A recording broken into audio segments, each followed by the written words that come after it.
Vamos continuar então com as nossas exposições no Evangelho de Jesus Cristo, segundo Mateus. E o nosso texto de hoje, a Santa Palavra de Deus, nos diz o seguinte: Ora, o nascimento de Jesus Cristo foi assim: estando Maria, sua mãe, desposada com José, sem que tivessem antes coabitado, achou-se grávida pelo Espírito Santo. Mas José, seu esposo, sendo justo e não a querendo infamar, resolveu deixá-la secretamente. Enquanto ponderava nestas coisas, o que aconteceu? Eis que lhe apareceu em sonho um anjo do Senhor, dizendo: José, filho de Davi, não temas receber Maria, tua mulher, porque o que nela foi gerado é do Espírito Santo. Ela dará à luz a um filho, e lhe porás o nome de Jesus, porque ele salvará o seu povo dos pecados deles. Ora, tudo isso aconteceu para que se cumprisse o que fora dito pelo Senhor, por intermédio do profeta: Eis que a virgem conceberá, e dará à luz a um filho, e ele se chamará pelo nome de Emanuel, que quer dizer Deus conosco. Despertado José do sono, fez como lhe ordenara o anjo do Senhor, e recebeu a sua mulher. Contudo, não a conheceu, enquanto ela não deu à luz a um filho primogênito, a quem pôs o nome de Jesus. Vamos orar mais uma vez. Curva a sua cabeça. Senhor Deus, nosso Pai, tem misericórdia de nós. Que o Teu Santo Espírito nos ilumine nesta manhã. Que o Teu Santo Espírito me ajude a expor esse texto. E que Ele ilumine cada pessoa que ouvir. Nós dependemos de Ti, Senhor. Estamos andando por um terreno santo, onde coisas excelentes e sobrenaturais são expostas. Coisas que desafiam o nosso intelecto, desafiam a nossa carnalidade. Coisas que muitas vezes nós olhamos com descaso.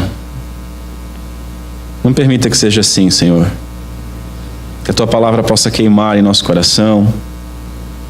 Que Teu Santo Espírito não só escreva as Tuas palavras em nossos corações, mas nos auxilie a transformar as nossas vidas pelo Teu poder. Senhor, glorifica o nome do Teu Filho em nosso meio. Tem misericórdia de um verme como eu. Nos ajuda em tudo. É o que Te pedimos. Em nome e para a honra e glória de Cristo Jesus, nosso Senhor. Amém. Senhores, após nós vermos um breve panorama sobre o Evangelho de Jesus Cristo segundo Mateus nas 2 últimas semanas, e termos nos detido durante também 2 semanas na genealogia do nosso Senhor Jesus Cristo, nós devemos ter algumas coisas em mente disso tudo que nós ouvimos. Nós devemos lembrar que Jesus, o Cristo, é o descendente prometido a Abraão, aquele descendente pela qual todas as famílias da terra seriam abençoadas, que Ele é o Rei eterno, o Filho de Davi, Ele que restaura o trono que havia sido derrubado, e Ele reina eternamente. Que Deus, nosso Pai, Ele cumpre as Suas promessas. A genealogia do nosso Senhor Jesus Cristo é uma carta de amor de Deus dizendo: olha, as minhas promessas são cumpridas integralmente. E que Jesus aceita em sua família gentios, pecadores, tanto nos seus progenitores, quanto nos seus descendentes, que somos nós. Ele aceita pecadores. Ele veio para salvar o seu povo dos pecados deles. Após a descrição da genealogia, nós chegamos a esse relato do nascimento. E da mesma forma como eu fiz a primeira parte em 2 exposições, eu vou fazer em 2 exposições. E hoje nós vamos olhar muito mais para José e os acontecimentos que antecederam a encarnação do nosso Senhor Jesus Cristo. E no próximo domingo, então, nós vamos focar mais sobre os termos que designam a sua natureza e o seu ofício, o Emanuel. Conosco é Deus, Jesus, o Salvador do seu povo. O texto aqui começa dizendo: ora, o nascimento de Jesus foi assim. Uma simplicidade absurda para falar de coisas tremendas, de coisas que deveriam fazer o nosso coração saltar no nosso peito. O nascimento de Jesus foi assim. A história e as circunstâncias do nascimento de Jesus Cristo são dadas pela perspectiva de José, aqui no Evangelho segundo Mateus. Em Lucas são dadas pela perspectiva de Maria. Foi assim. Que simplicidade! Não é um relato minucioso para satisfazer mentes curiosas como a nossa. Não é um passo a passo. Assim como nós aprendemos que o Evangelho não é uma biografia de Jesus Cristo que vai dizer exatamente tudo o que aconteceu na sua vida e tal, mas é um sermão, uma homilia biográfica, sim, mas um sermão para que ele seja conhecido e adorado. Nós temos aqui um relato simples, bem simples, do seu nascimento. Ora, o nascimento de Jesus. Nascimento foi traduzido da palavra Gênesis. É o termo em grego. A Gênesis, o nascimento. Alguns traduzem como a origem de Jesus, ou o ser de Jesus. E, da mesma maneira como é breve, no livro de Gênesis, a Gênesis do mundo, como que o mundo foi feito, como que o mundo nasceu, como que o mundo foi criado, também é breve a Gênese daquele que é antes do mundo, daquele que criou o mundo, que criou todas as coisas, que formou esse mundo. O puritano Matthew Henry diz que o mistério da encarnação de Cristo, ele deve ser venerado e não visto com curiosidade. Não são textos para nós vermos com curiosidade, para nós vermos com desconfiança. Não são termos para nós ficarmos brigando na internet, né, se sentindo um membro da patrística, né, um pai da igreja que vai defender apologeticamente o nascimento virginal de Cristo Jesus. É para ser venerado, é para ser crido, é para ser internalizado. O bispo Raio diz que não procuremos explicar coisas que estão acima da nossa débil razão. E assim como o relato é simples, mas ao mesmo tempo profundo, nós devemos buscar no Espírito Santo de Deus a fé para crer. E isso deve bastar. Se nós começarmos a tentar provar e não, veja bem, olha só, o nascimento se dá assim porque acontece assado, nós vamos errar. Não muito falar não há sabedoria. E olha que eu estou falando isso e eu sou um falador nato. Cristo, meus senhores, é a rocha. Cristo é a rocha, a base, a sustentação de toda a nossa fé, de toda a estrutura da igreja. Cristo é a rocha. Cristo é a pedra de esquina. Os irmãos, não sei se já viram uma ilustração do que é uma pedra de esquina. Não é uma pedra de canto, mas uma pedra que sustentava as pedras nos umbrais. E ela ficava no encontro desses umbrais. De tal maneira que se você tirar essa pedra, desaba todo o umbral. Ele é a pedra de esquina. Cristo Jesus é o Verbo encarnado, a palavra de Deus sendo vista, tocada, sentida e ouvida. E, através do Espírito Santo de Deus, crida. Muitos incrédulos e crédulos recebem esse texto com desconfiança. E dos incrédulos, nós até esperamos isso. Apesar de falarem muitas besteiras, mas, já que é incrédulo, então há coerência. Você olha com desconfiança aqui. Agora, o que desanima é quando os crédulos olham, ou os falsos crédulos olham com desconfiança. Olha, não, veja bem, isso eu não posso aceitar. Isso é meio complicado. Como assim? Como uma virgem? Como que pode acontecer de uma virgem achar-se grávida? Isso é completamente insano, isso desafia toda a minha racionalidade. Querido, se você quiser entender as coisas de Deus simplesmente racionalmente, você está muito afastado da verdade. Quando nós olhamos para as palavras da Bíblia e nós cremos,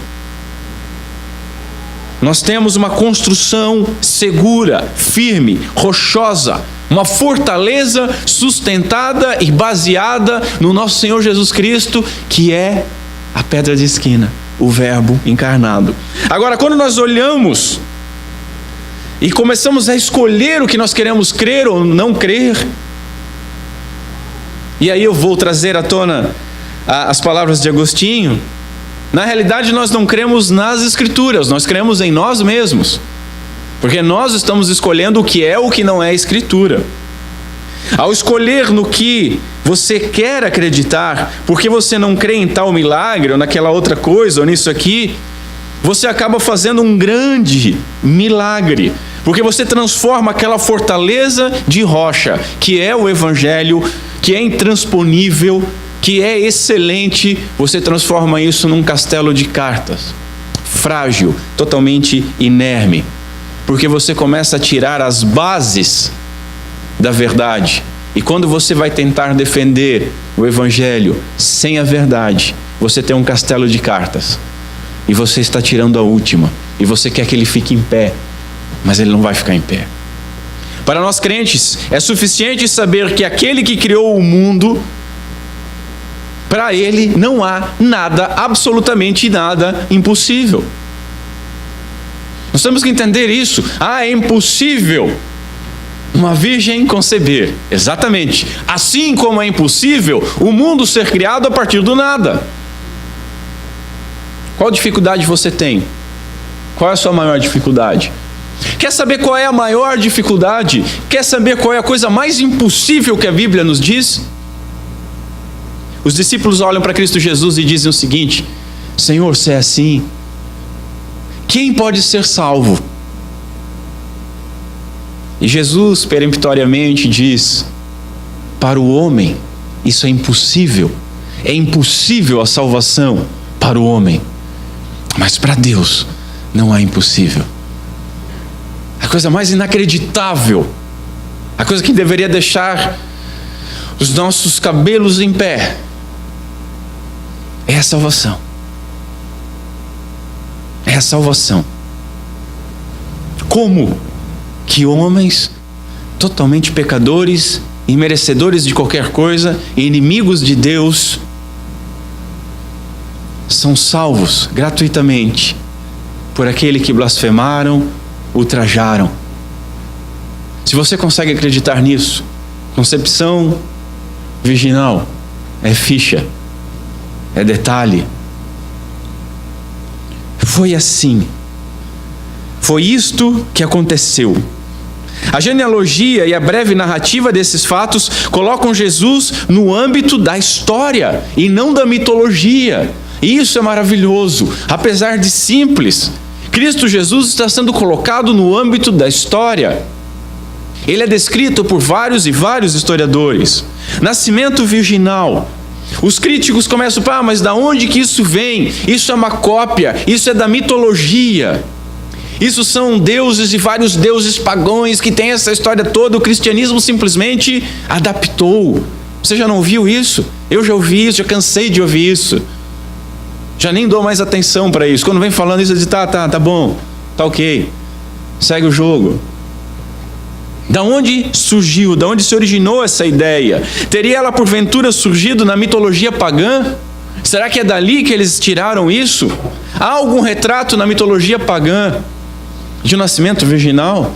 Há um que eu conheça: Alexandre o Grande.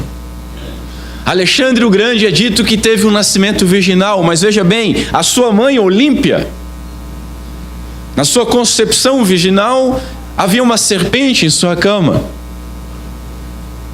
Sim, aí nós vamos para a zoofilia. E se vamos para a zoofilia, nós estamos indo para alguma prática sexual. Então, não estamos falando de nascimento virginal.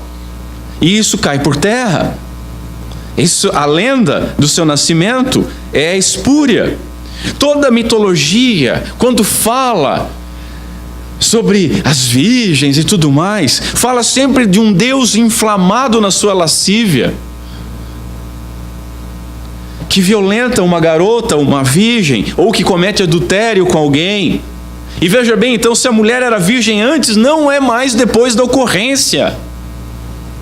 Sendo então que a mitologia não traz nenhuma fonte de nascimento virginal. Notem bem, nem mesmo Israel esperava isso.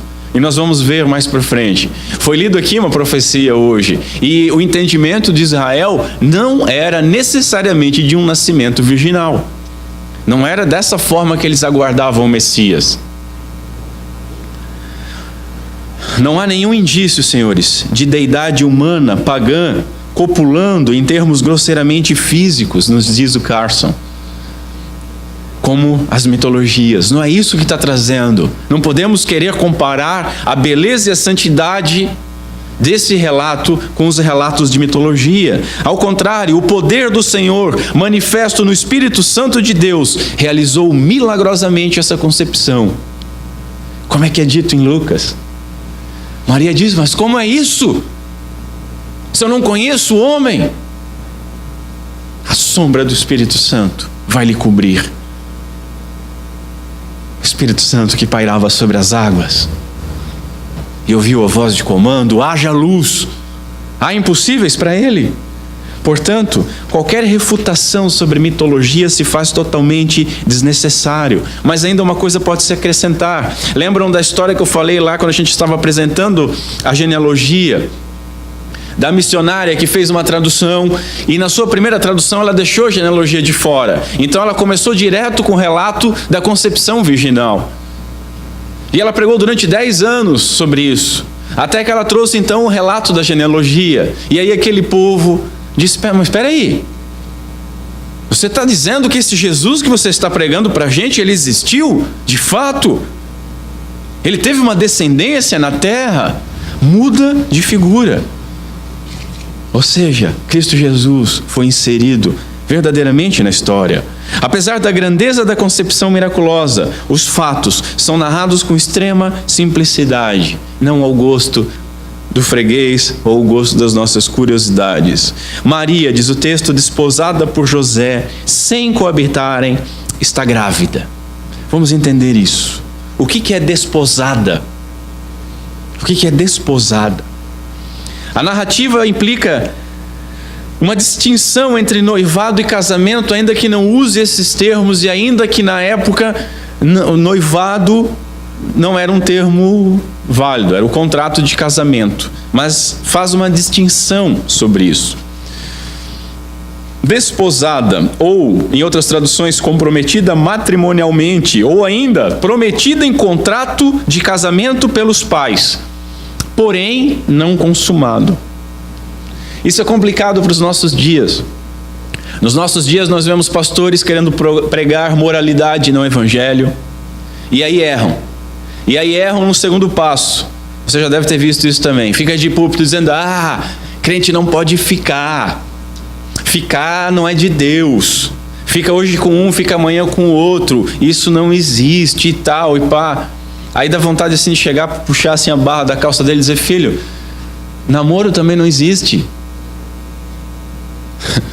Namoro também não existe. Aonde é que está o termo namoro na Bíblia? Onde é que está algum casal de namorados na Bíblia? O que existe biblicamente é cortejar. Cortejar a mulher que você pretende casar. Aí dentro da igreja fica aquele... Deixa eu fazer um parênteses, né? Como é que a gente vai fazer? O meu filho tem 12 anos, ele está enamoradinho por uma moça. Ele vai casar? Você vai casar ele com 13? Não vai. Então você diz, não vai casar, não vai namorar também, não tem nada de namoro. Mas o que eu falo? Dá um breve catecismo para ele ler. Compra até um videogame. Dá um tapa na bunda, você é pai dele. Hoje a gente vê crianças, estou namorando. Estou namorando. E isso dentro da igreja, com aprovação. Eu já fui em encontros promovidos por pastores e apóstolos. Aí os comprometidos vão com um crachá vermelho. Aí vai com um crachá amarelo, que é um sinal de atenção naqueles que estão de olho em alguém. E aí os outros de crachá verde, porque aí o menino pode chegar na menina. O que é isso? Fazem da casa de Deus uma casa de prostituição. E ainda querem dizer que há santidade. Veja bem. Então, para nós entendermos isso, hoje em dia, o que é noivado? Começa a namorar, vive maritalmente já. Está namorando, mas é marido e mulher. Tanto que a lei já dá direitos para isso. Aí entra no noivado. Às vezes fica 10 anos no noivado. 10 anos é uma vida, amigo. Aí desmancha o noivado. Desmanchei, não deu certo. Nós estamos numa época que as pessoas não atribuem valor nenhum ao casamento. Nós vemos incrédulos, nós vemos blasfemos querendo casar dentro da igreja e as pessoas de dentro da igreja relativizando o casamento. Eu não estou sendo feliz. Eu tenho que buscar a minha felicidade. Vai lá, vai por esse caminho. Você vai ver onde é que você vai chegar. Mas o pastor fulano de tal falou. Dá a mão para ele e vai junto. Tranquilo, não tem problema nenhum. Muitos vão por esse caminho. O casamento está tão relativizado hoje que uma certidão de casamento vale 1 mês. E ela perde o valor. Você pode até argumentar, não, mas isso é só para os cartórios ganharem dinheiro, porque tem validade até a certidão de óbito, né? E tá certo, tem que renovar, porque vai que o cara ressuscitou, acontece normalmente, né? Mas a de casamento vale 1 mês. As leis foram facilitadas e você consegue casar na segunda e divorciar na terça. Isso é o que o progressismo nos deu. Os progressistas, vocês são retrógrados. Sim, com orgulho. Temos que conservar o que é bom. Então, para nós é muito difícil nós entendermos esse termo desposada. Nessa situação, a mulher ela era prometida para o homem. Os dois tinham um contrato de casamento. Ela era tratada como casada, ele era tratado como casado, mas o casamento não tinha ainda sido consumado. Ela não tinha ido para a casa dele e eles não haviam ainda coabitado. Mas eram casados. O costume exigia que houvesse um intervalo, normalmente de 1 ano, para que, de fato, eles se juntassem. Durante 1 ano, eles eram casados oficialmente, sem ser totalmente casados. Todavia, essa união, ela só podia ser anulada de uma forma, por divórcio. Era um divórcio. Não era assim, não deu, eu não consigo esperar tanto tempo. Eu vi tal coisa. Não, era um divórcio. E obviamente a violação da fidelidade era considerado adultério. Porque o compromisso era sério. E aí veja bem, veja o seguinte. Durante esse intervalo que está sendo guardado de 1 ano, José olha Maria passando e Maria está grávida.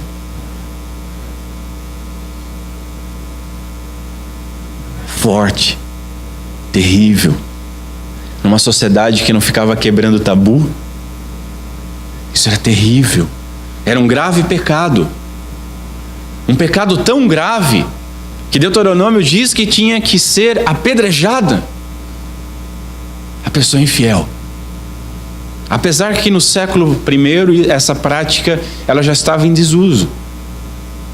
Nessa época a carta de divórcio era muito mais utilizada do que o apedrejamento. O texto afirma no verso 18: Ora, o nascimento de Jesus Cristo foi assim, estando Maria, sua mãe, desposada com José, sem que tivessem antes coabitado, achou-se grávida pelo Espírito Santo. O texto afirma que antes de se unirem, antes de coabitarem, Maria achou-se grávida pelo Espírito Santo de Deus. Ou seja, o intercurso sexual somente era apropriado, somente aceito dentro do casamento e do casamento consumado. Não nesse primeiro período de cerca de 1 ano. E o contexto indica que tanto José quanto Maria eram castos. Ambos eram castos. Só que o que acontece que nós temos que olhar com muita atenção é que José não sabia disso. José sabia dele. Eu estou casto. Agora, se eu estou casto, como é que a Maria está grávida? Como eu falei, a perspectiva da narrativa é de José. Vamos, portanto, analisar o caráter de José conforme nos ensina o texto e conforme a graça divina o alcançou. Em primeiro lugar, vamos ver a bondade de José, e nós vemos isso no verso 19. Diz o seguinte: mas José, seu esposo, sendo justo e não a querendo infamar, resolveu deixá-la secretamente. Senhores, para uma mulher prometida em casamento que aparece grávida, havia apenas 2 explicações possíveis: fornicação ou adultério. Eram as 2 posições. E o contexto deixa óbvio que Maria não contou o milagre que ocorreu a ela para José. José não estava sabendo de nada.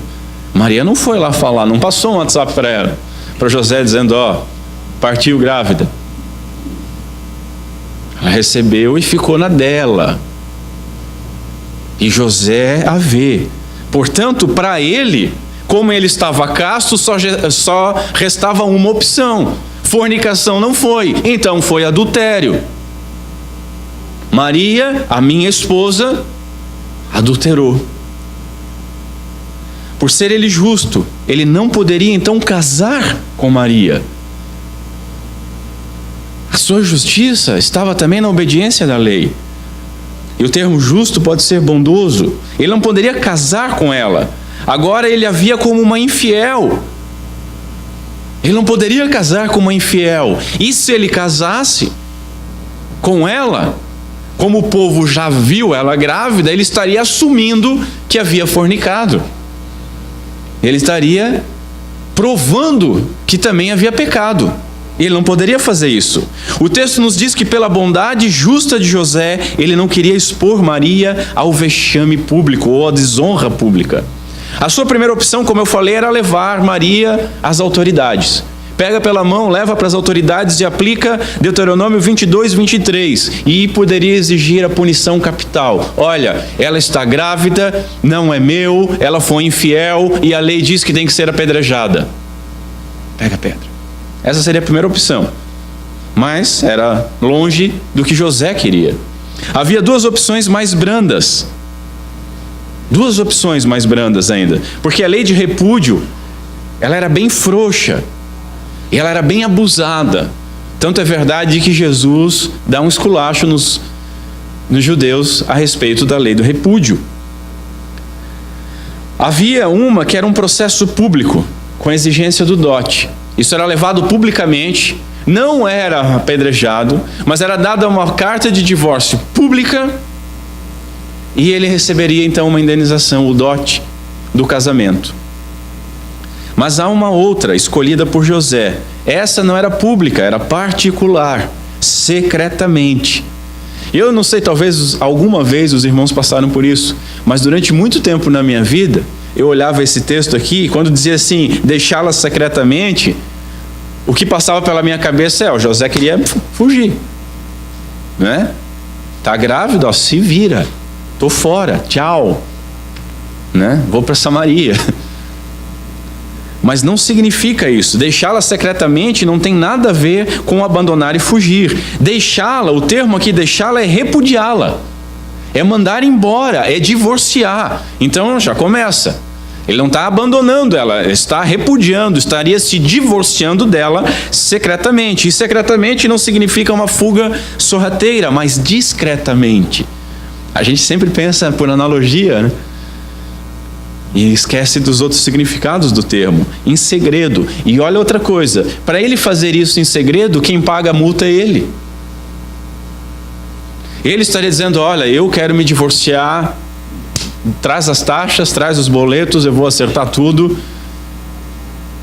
Não quero envergonhá-la. E aí ele evitaria Maria passar por um vexame público e risco de apedrejamento nenhum. Tanto que a NVI, a Nova Versão Internacional, traduz assim: anular o casamento em secreto. Agora, senhores, diante disso, nós temos que pensar como José amava Maria. Se coloca na situação. Como José amava Maria. É óbvio que ele amava Maria e ficou horrorizado a descobrir a infidelidade dela, nos diz um teórico. Porém, ele não queria que a ira do tribunal caísse sobre a sua noiva e decidiu lidar com a situação com um espírito de compaixão. Veja, quando nós sofremos algum mal, nós agimos como José. Quando aquela pessoa que nós amamos nos fere, nós agimos como José. Entenda o seguinte: mas Maria não fez, mas José não está sabendo disso. Nós agimos como ele. Nós nos dizemos cristãos. Perdoa as minhas dívidas assim como eu tenho perdoado os meus devedores. Nós agimos da mesma maneira? Nós agimos com amor?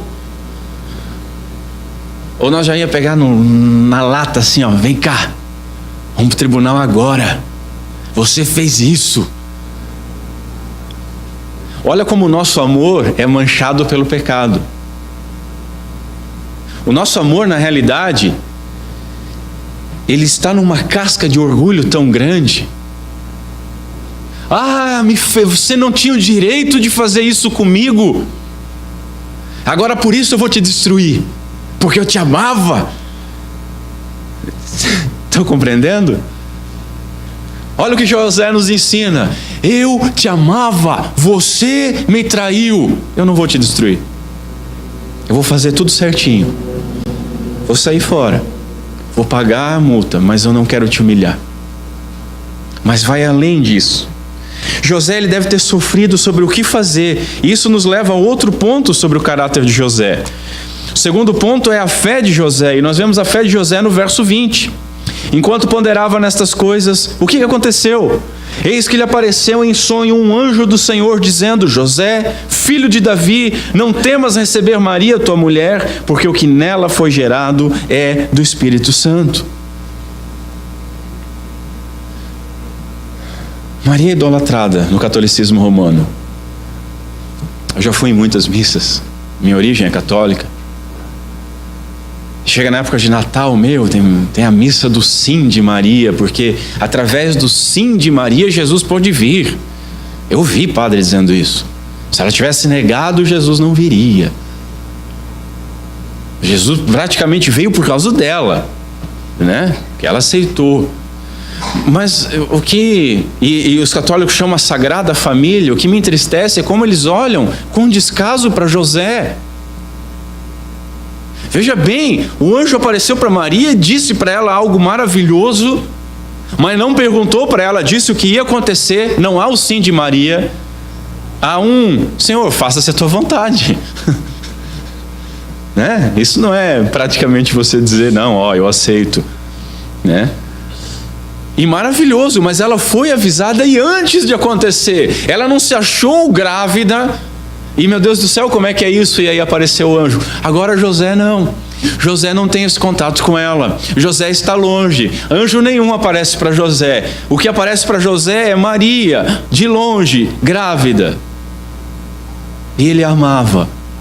Se coloca no lugar de José um pouco, como a graça de Deus foi tamanha nele. José ficou um tempo aturdido e um tempo contemplativo sobre isso. Aqui o texto começa assim: enquanto ponderava nessas coisas, ou seja, ele estava pensando o que fazer. Isso pode ser traduzido assim, enquanto meditava nessas coisas, enquanto pensava nessas coisas, enquanto decidia essas coisas, enquanto projetava essas coisas. Que coisas? O seu divórcio secreto.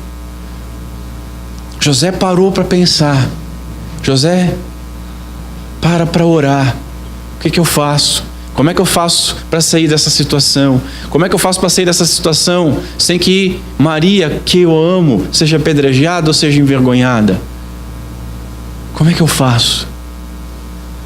Ou ainda há uma possibilidade de um tempo verbal ser diferente, e o tempo verbal sendo diferente pode ter significado o seguinte: tendo ele concebido ou tendo ele considerado tal plano.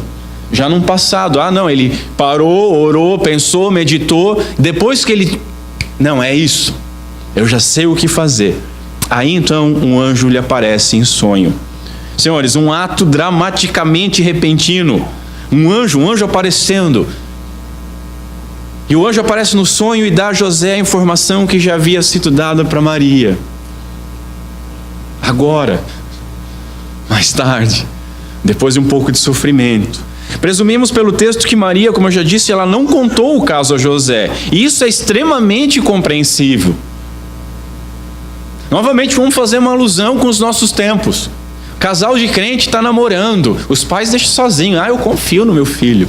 Você confia no filho de Adão? É verdade? Eu não confio em mim, cara. Você confia no seu filho? Você é bichão, hein?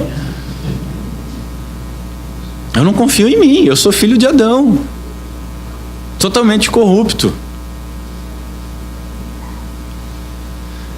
Aí, casal de noivadinha, vai os dois, vamos os dois para a praia. Junto, tranquilo. Eu estou dizendo que todo casal que fez isso fornicou? Não estou dizendo isso. Mas ele foi para a chuva. A possibilidade de se molhar é muito grande.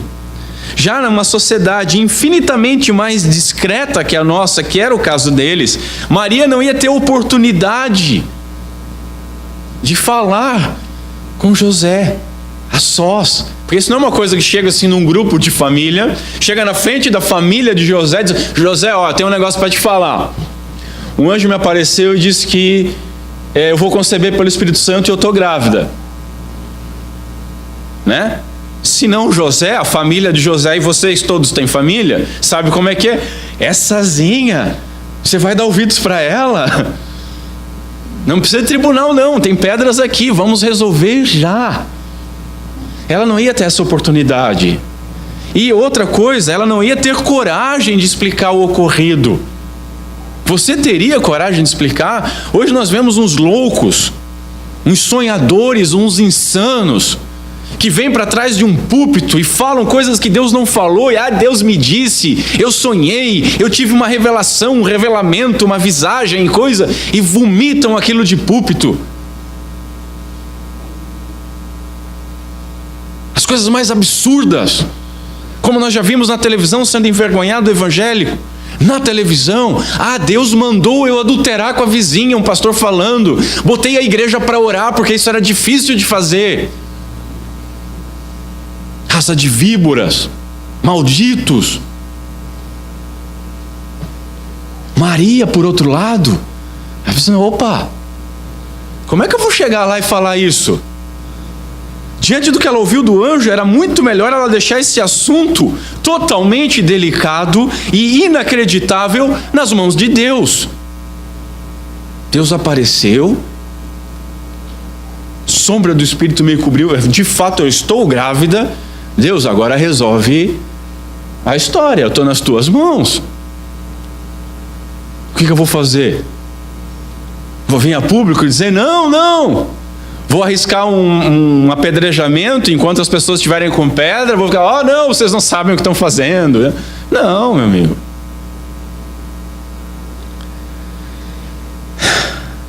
Ela teve o quê? Fé. Ele teve o quê? Fé. Que ensino, senhores. Eles esperaram. Ela esperou em Deus. Quando ele viu, o que ele fez? Ele esperou em Deus. Tanto José quanto Maria estavam num dilema terrível. Qual é o seu problema hoje? Coloca nessa perspectiva. O problema era terrível. Ele agiu com o quê? Com cautela. Ele pensou, ele meditou, ele agiu com prudência. E ele resolveu agir com bondade. Nós gostamos de falar justiça quando a justiça é na cabeça do outro. Quando é na nossa cabeça, a gente só sabe falar misericórdia. Mas no outro, não. Cadê as pedras grandes? Eu quero uma pedra grande. Mas ambos encontraram em Deus a resposta de consolo. E aí eu pergunto, como é que vocês têm agido diante dos dilemas? Com afobação? Com noite sem dormir?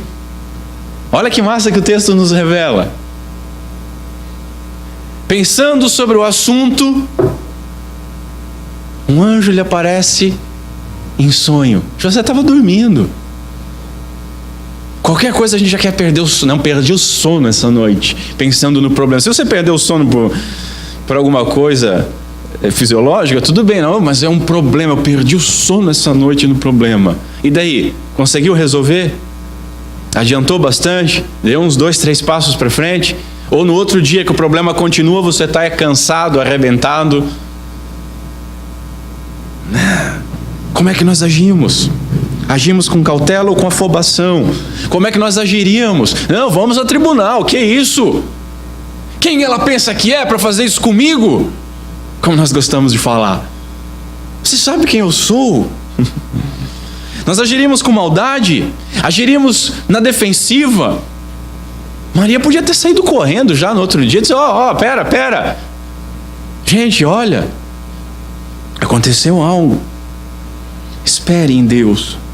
Nós devemos esperar em Deus, com oração, com meditação, confiando nele,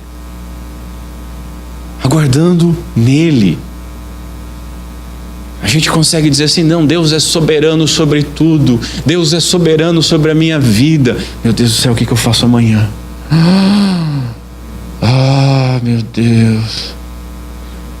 Ou quando o negócio começa a apertar, quando você está ali, no meio do fogo, nesse vale de lágrimas, você dá uma olhadinha para um lado, uma olhadinha para o outro, não tem outra pessoa aqui queimando comigo, então eu estou sozinho. Por que tu me desamparaste, Deus? Isso é gente. Medite na palavra, haja com bondade, com cautela, com prudência, com fé, mas não espere sonhos, visões, anjos, né? Agora estou com problema. Aí o pastor falou que eu tenho que me esperar, meditar na palavra de Deus e orar, e eu vou ficar a noite toda acordada que uma hora o anjo vai vir. Eu te avisar, não vai vir. A não ser que você comeu uma feijoada à noite, aí talvez você veja anjo. Mas vou te falar, ele veio pelo feijão. Tá? Ele não foi enviado pelo céu. No Novo Testamento, senhores, os sonhos como forma de comunicação divina, eles estão totalmente concentrados no prólogo de Mateus. Tem todo o Novo Testamento e é só aqui que Deus aparece em sonho. Aqui e no neopentecostalismo. Galera sonha que tá louco. Sonha até acordado. Mas nós temos o quê? Fé. E temos o quê? A Bíblia. Para termos fé. Fé só é fé se for na Bíblia, senão é crendice. E aí o termo aqui continua assim, enquanto ponderava nessas coisas, a Bíblia de vocês provavelmente vai estar o seguinte: eis que não é uma tradução errada, só que ela é pobre, ela ignora um termo que tem no grego, tem algo a mais, e esse termo dá uma ideia de algo mais ou menos assim, vejam só, ou uma pergunta, o que aconteceu? Né? O Hendrickson, ele preferiu traduzir como uma pergunta, e olha como fica rico o negócio. Enquanto ponderava nessas coisas, o que aconteceu? Eis que um anjo lhe apareceu. José estava pensando no assunto. Pega no sono e vejam só o que aconteceu. E aparece um anjo ao humilde, pobre José. E esse anjo não só aparece aquele pobrezinho José, mas lhe chama filho de Davi. Filho de Davi. Que coisa maravilhosa. Apesar de pobre, Ele era um herdeiro do trono caído de Davi. E para Deus não importa a posição dele na sociedade. Para Deus importa o que ele é em Deus. Nós somos co-herdeiros com Cristo Jesus. Não importa se nós somos pobres ou ricos. Ninguém é mais do que ninguém. É a mesma medida de graça que nos salva. Não apenas o anjo o chama de filho de Davi, mas José age tal e qual um príncipe verdadeiro. Como? Com bondade, com honra, com justiça.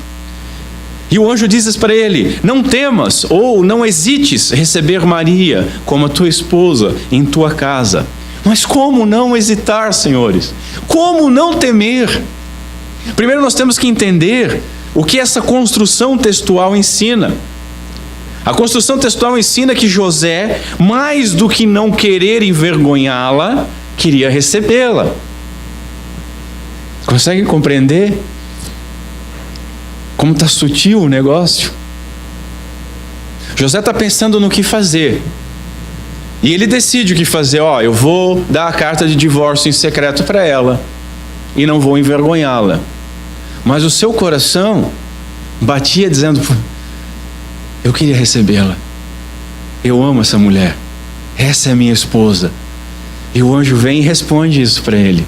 Você está dizendo que a Bíblia não está dizendo. Não, eu estou dizendo que o anjo falou: não tema receber, não hesite em receber. Se o anjo disse isso, é porque ele estava temendo receber. Ele estava com medo de receber. Mas todavia, permanece a questão: como que ele vai receber Maria? E novamente eu digo, como as pessoas ignoram o coitado do José. Sua mulher foi infiel, ela havia sido infiel, pensava José.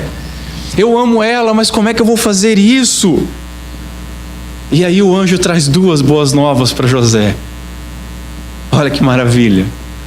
A primeira boa nova não diz respeito apenas a José, diz respeito a mim, diz respeito a cada um de vocês que foram chamados em Cristo Jesus. É a boa nova do Evangelho, a encarnação do Messias. É o anjo dizendo: olha, o que foi gerado na Maria foi gerado pelo Espírito Santo de Deus. Quem foi gerado lá é um menino que vai se chamar Deus conosco. Quem está lá é um menino que o nome dele vai ser Jeová é a salvação, porque ele ainda explica: ele será a salvação do seu povo. Essa é a nossa boa nova. Mas José ainda recebe mais uma boa nova. Deus é maravilhoso nessas coisas, para dar muito mais do que nós pensamos.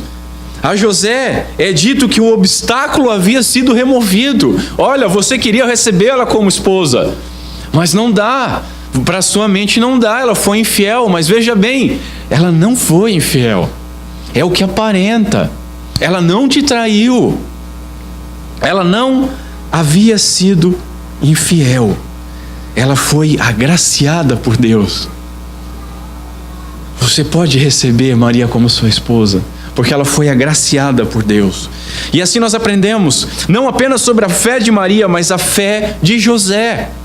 Por que a fé de José? E aí aquilo que eu lancei no ar há alguns minutos atrás. A ideia de um nascimento virginal, ela não se encontra em nenhum lugar na literatura judaica antiga, diz um teólogo. Em nenhum lugar da literatura judaica se encontra a ideia de um nascimento virginal. Mas Isaías 7:14. Não. O termo lá é outro e havia sido interpretada de outra maneira. Só na Septuaginta, a versão grega, que era usada nesse momento aqui, é que trazia a ideia de uma virgem. Mas o judeu não estava esperando, estavam esperando o Messias, mas não necessariamente o Messias do nascimento de uma virgem. Isso era algo fantástico para eles também. Portanto, essa revelação era tão assustadora quanto pitoresca, incomum. E ainda assim José recebeu com fé e com alegria. Por mais que às vezes a gente possa pensar assim: se um anjo aparecesse para mim e falasse tal coisa, aí eu ia crer. Mas olha o que ele teve que crer. De longe é fácil de falar. Ah, Deus, se eu visse o mar abrindo, eu não ia ser igual ao povo judeu no deserto. Talvez não, talvez lá no meio do mar você já ia fazer o teu bezerrinho de ouro. Você não ia esperar sair. Você não ia esperar Moisés se ausentar. Não é o que eu sempre digo do Éden. Ah, Adão errou. Se fosse eu lá, Deus está dando a instrução, ó, não come da árvore. Já foi. Nós somos assim. É incomum, é difícil, mas ele recebeu não só com fé, mas com alegria. O que nela foi gerado, ou seja, o que nela está. É isso que o texto está dizendo no grego, o que nela está. O que nela foi gerado provém do Espírito Santo de Deus. O Espírito Santo que pairava sobre as águas. E Deus trouxe tudo à existência pelo seu poder maravilhoso. Lucas diz que o Espírito Santo envolveria Maria com a sua sombra e a criança nasceria a partir desta obra sobrenatural. Ou seja, faço voz junto com Sproul. Deus não precisa de um pai humano para que isso aconteça. Ele não precisa. O caráter obediente de José é o meu terceiro ponto. E aí a gente encontra nos versos 21, 24 e 25. 21, ela dará à luz a um filho, lhe porás o nome de Jesus, porque ele salvará o seu povo dos pecados deles. 24, despertado José do sono, fez como lhe ordenara o anjo do Senhor, e recebeu a sua mulher. Aqui não teve dificuldade nenhuma, porque ele ficou feliz. Contudo, não a conheceu, enquanto ela não deu à luz a um filho primogênito, a quem lhe colocou o nome de Jesus. Era prerrogativa do pai nomear a criança, indicando que essa criança era seu filho. Era prerrogativa do pai fazer isso. Na ausência do pai, a mãe fazia. Então, se houvesse dúvidas em José a respeito da concepção virginal, essas dúvidas tinham que se dissipar com o que o anjo lhe falou. O Senhor estava dizendo para José algo mais ou menos assim, ó: você não vai escolher o nome deste menino. Esse menino, você vai receber Maria como sua esposa, você vai criar esse menino como seu filho, mas ele é meu filho, e você vai colocar nele o nome que eu mandar. Quem batiza é eu. É isso que José está ouvindo. Ao despertar do sonho, José demonstra uma obediência impecável. Primeiro recebe Maria como sua esposa, ou seja, ele não anulou o casamento, não fez nada. Levou Maria para sua casa. Em segundo lugar, ele coloca o nome do menino como Jesus. De tal maneira que José foi o pai de Jesus em todos os sentidos, menos na concepção. A obediência de José vem da fé, e a fé do conhecimento da verdade. Sem verdade você não tem fé, você tem crendice. A verdade foi levada para José, e com a verdade ele recebeu fé para crer e fé para obedecer. Vejam só, senhores, quanto alívio é graciosamente concedido àquele que tem fé e obedece. Imagina o terror que estava José antes disso, e agora agraciado, abençoado e feliz. Mateus ainda deixa claro a concepção virginal, quando no verso 25 ele diz assim, não a conheceu, ou não a conheceu intimamente. Isso é um eufemismo para relações sexuais. Enquanto, ou até que, deu à luz a um Jesus, a um filho primogênito. A não ser aqueles que abordam a questão com uma opinião formada, este verso aqui ele parece meio incompatível com a doutrina da virgindade eterna de Maria. Enquanto não conheceu, em alguns manuscritos, o menino Jesus, o seu primogênito.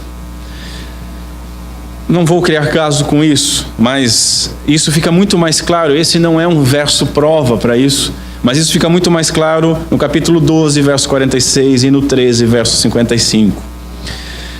Mas o que nos importa mais, o Emanuel, virginalmente concebido, nasceu, e 8 dias depois, quando chegou o momento dele ser circuncidado, como nos diz Lucas, capítulo 2, José o chamou de Jesus.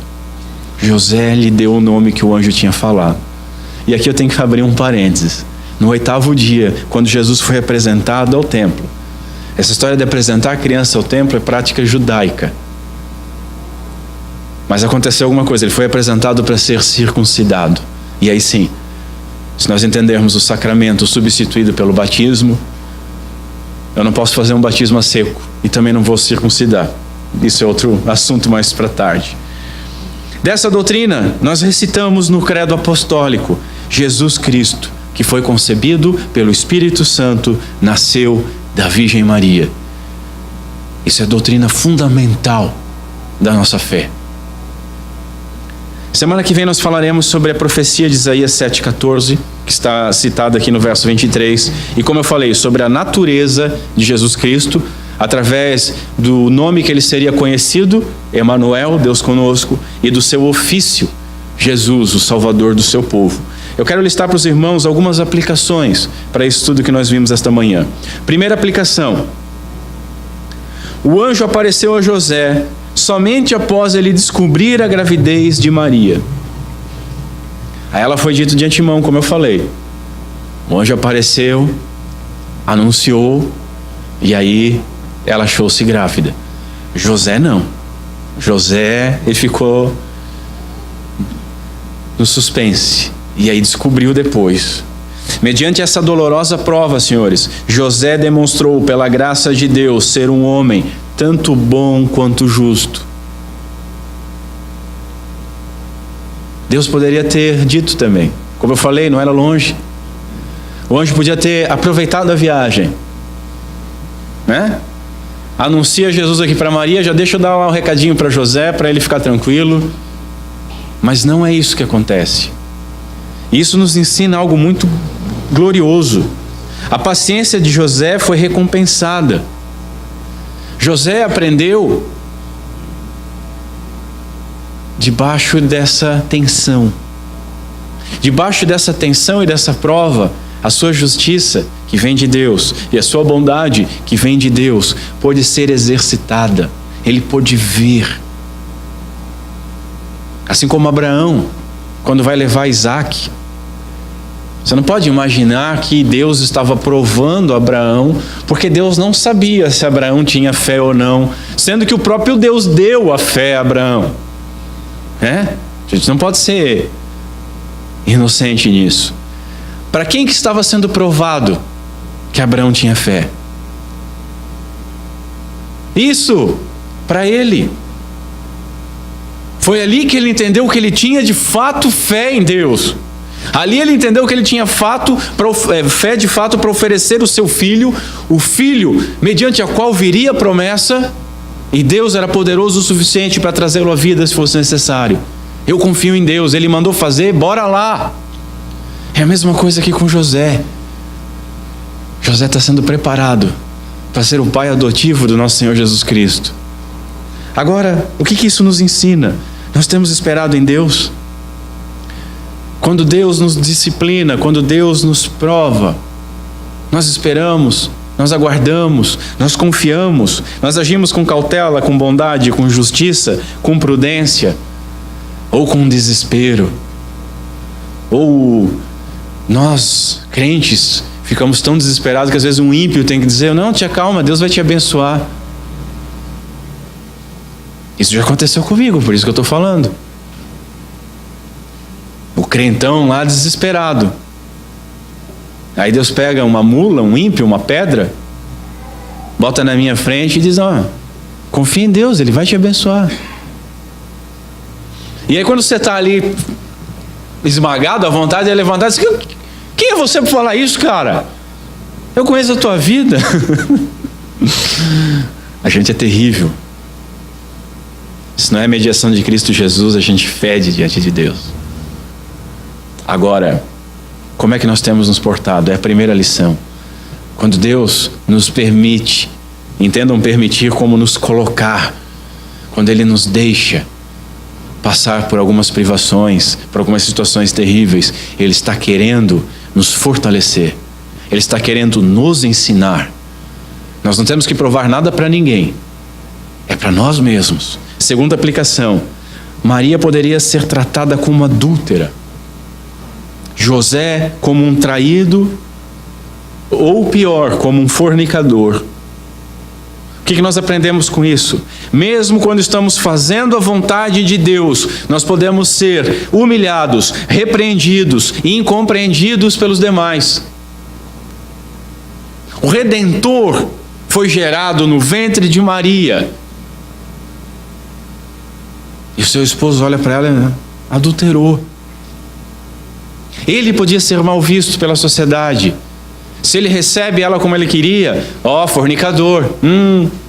Esse tipo de judeu aí não é um judeu confiável. É um judeu, como é que eles dizem? Judeu Raimundo aí, né? Um inferno na sinagoga e outro no mundo. Os dois estavam fazendo a vontade de Deus. Senhores, nós devemos manter as nossas consciências tranquilas. Quando nós estamos fazendo alguma coisa para Deus, quando fomos chamados para fazer alguma coisa, quando as nossas consciências estão alinhadas com o que a Escritura nos diz, as pessoas vão dizer que nós estamos loucos. As pessoas vão dizer que nós estamos inventando moda. As pessoas vão dizer que vocês estão levando as coisas muito a sério. As pessoas vão nos julgar. Nós devemos manter firmeza. Nós devemos manter as nossas consciências tranquilas, aguardar em oração e esperar em Deus. Ele vai zelar por nós, Ele vai zelar pela nossa honra. Do mesmo modo, devemos nos humilhar diante de Deus, abrindo totalmente mão da nossa defesa.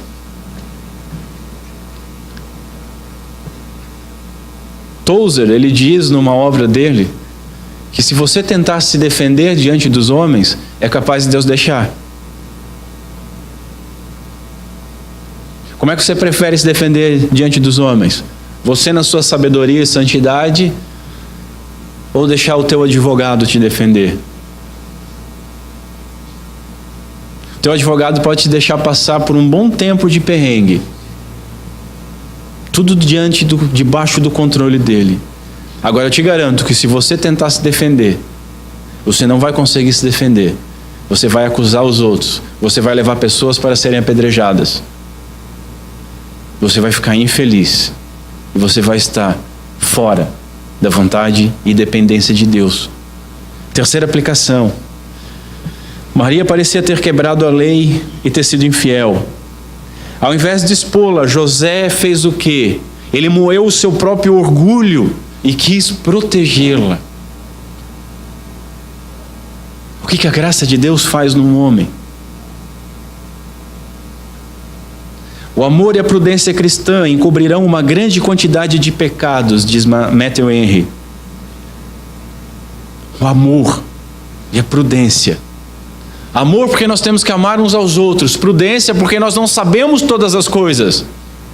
José achava que Maria tinha sido infiel, mas ele agiu com prudência e depois descobriu que ela não fora infiel. O amor e a prudência, eles cobrem uma quantidade enorme de pecados, mas isso sem ser conivente ou condescendente com esses mesmos pecados. Dizer que o amor cobre multidão de pecados não é para a gente ficar dando a mão para todo mundo, cantando somos corpo, somos uma família, todo mundo pecador e deixa. Não julga, nós temos que amar. O julgamento de Deus começa por dentro da igreja. Aqueles que não são disciplinados por Deus, o autor de Hebreus diz que nem filhos são bastardos. Nós devemos ser mansos, gentis com aqueles que estão sob suspeita de pecado, esperando sempre o melhor dos nossos irmãos. Você espera o melhor dos seus irmãos? Às vezes, a forma como você se porta diante do seu irmão, às vezes não sempre, vai dizer muito mais sobre você do que ele. Sabia que o cara ia fazer tal coisa, eu tinha certeza. Não tardou. Só falta dizer assim, eu estava orando para isso aí aparecer de uma vez. É gente. Juízes absolutos, donos da verdade. Devemos ser mansos e gentis com a suspeita de pecado dos nossos irmãos, esperando sempre o melhor deles. Tem uma história muito interessante que cabe aqui. Tomás de Aquino. A história é chamada da vaca de Tomás de Aquino. Tomás de Aquino está numa reunião da igreja. E ele acreditava muito nas pessoas. E ele falando sobre acreditar, sobre perdoar, sobre verdade e tal, que você deve confiar. E aí uma das pessoas que estavam ali disse assim: olha para o céu, tem uma vaca voando. Tomás de Aquino levanta, vai à janela e olha. E fica procurando a vaca voando. E a galera cai na gargalhada.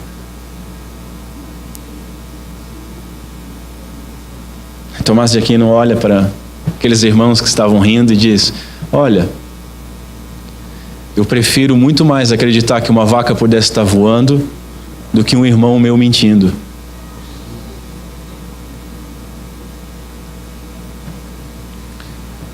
Devemos ser mansos e gentis com aqueles que estão sob suspeita de pecado, esperando o melhor deles. E mesmo que de fato eles estejam errados, as nossas críticas devem ser com amor. O julgamento, a ira de Deus, o cálice da ira preparado para os ímpios a ser derramado e sorvido pelos ímpios na condenação eterna, é o cálice da ira de Deus, é Ele que aplica. Isso tem que estar longe da gente, principalmente na nossa comunidade. O irmão caiu, nós temos que chorar por ele, temos que tentar restaurá-lo, temos que criticá-lo, mas com amor, temos que exortá-lo, mas com amor. Depois de várias exortações, se tivermos que excomungá-lo da congregação, temos que fazer, mas não no sentido de purificamos a nossa congregação. Não, é choro. É olhar para o irmão sendo expulso e pensar assim: se não fosse a tua graça, Senhor, eu sou pior. Tem misericórdia. Nós devemos tratar, mesmo o irmão em pecado, assim como nós gostaríamos de ser tratados. E principalmente lembrando que todos nós somos pecadores. Como é fácil nós esquecermos isso. O irmão dá uma tropeçadinha e a gente acha que é juiz supremo. E a gente esquece de Jesus alertando: olha, quem não tiver pecado, atire a primeira pedra. Vai com calma. Quarta e última aplicação. Aquilo que aconteceu de forma histórica nesse texto deve ocorrer de forma experimental na nossa vida. Diz o Meyer. O Cristo é Deus conosco. O Cristo de Deus, o Messias de Deus, é Deus conosco. E só salva aqueles que estão nele. Salvador do seu povo, aqueles que são seus. Senhores, o calvinismo não é uma doutrina estéril, é uma doutrina antes experiencial. Nós experimentamos as coisas de Deus, nós temos em nós o Espírito Santo de Deus, é o Espírito Santo de Deus que nos regenerou, é o Espírito Santo de Deus que testemunha no nosso peito a nossa salvação. Os que são de Deus são salvos e Deus com eles está. De tal maneira que em cada um de nós, Jesus Cristo deve nascer pela ação direta do Espírito Santo. Regenerando. Estamos nele, somos um com ele. Se com ele morremos, com ele ressuscitamos e com ele reinaremos. Agora você entender, compreender todas essas coisas, ou as doutrinas da graça, ou qualquer outra coisa, e não ter Cristo Jesus, eu só digo uma coisa: você está caminhando para o inferno com o peso do Evangelho nos teus lombos. E se a quem muito é dado, muito é cobrado. Misericórdia. Nele nós temos vida. Nele nós somos adotados por Deus. Nele Deus está conosco. Nele somos salvos dos nossos pecados. Nele, por meio dele, para ele, seja a glória eternamente. Vamos ficar em pé.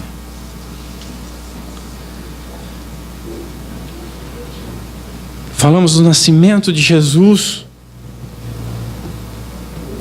tudo que esteve ao redor do nascimento. E aí na semana que vem, nós vamos ver sobre aquele que foi concebido, Jesus, o Emanuel.